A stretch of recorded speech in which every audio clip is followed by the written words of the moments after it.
Hey, Ultralight fam, this is Andrew. Just checking in with you guys and wanted to share a little parenting lesson that I had taught to me recently by my uncle and father figure. I went down to San Diego to visit him, and one of the conversations that came up was about my business and my product. And in not so many words, he basically told me he thinks it's going to fail. You know, And in my mind, I initially thought, what does this guy know? He is just a retired police officer. He's never done business in his life. And I try to rationalize it that way that, we shouldn't take advice from people who are not practiced in that field that we want to go into.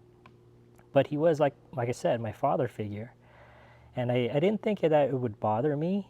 But until like 2, 3 weeks later, I realized that I was still thinking about it. I was so upset that he was not supportive of my business idea.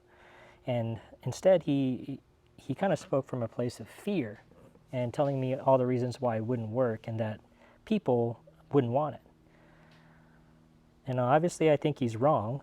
And it's kind of made me contemplate a lesson about parenting. I think children, we often, like as a parent myself, we sometimes are crap on our children's ideas, and most of the times it's because it's kind of like out there and fantasy and things like that. And what we do is we try to restructure them to reality, and I think that's a mistake. Because in order for me to launch like my first brand and product, I felt like I had to go through every rejection I had in my entire life, like of people telling me that my idea was stupid.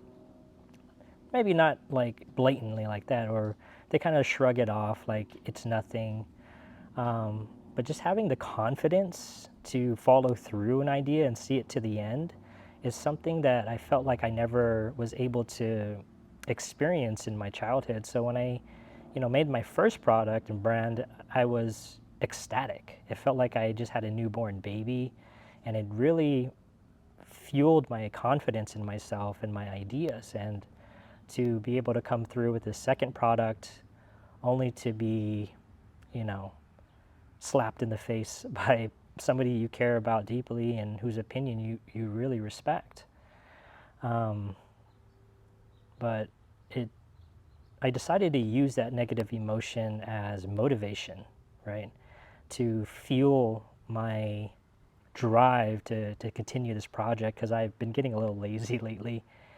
Um, so you kind of use what the haters and the online naysayers are telling you, and you prove them wrong. I think there's this sometimes unhealthy need for, business starters to prove everybody else wrong. Um, and I didn't discount what he had to tell me. I took it into consideration, but I'm already all in. So the only thing that I really wanted from him is to support me with my decisions moving forward. And instead of telling me that the business idea won't work because it's already here, he should tell me what he thinks, would make him want to buy it. You know what I'm saying? All right, I think that's all I wanted to say for today. I got photography contract in place. They're going out to do lifestyle photography for the product, and I'll be showing that to you guys soon. Cheers.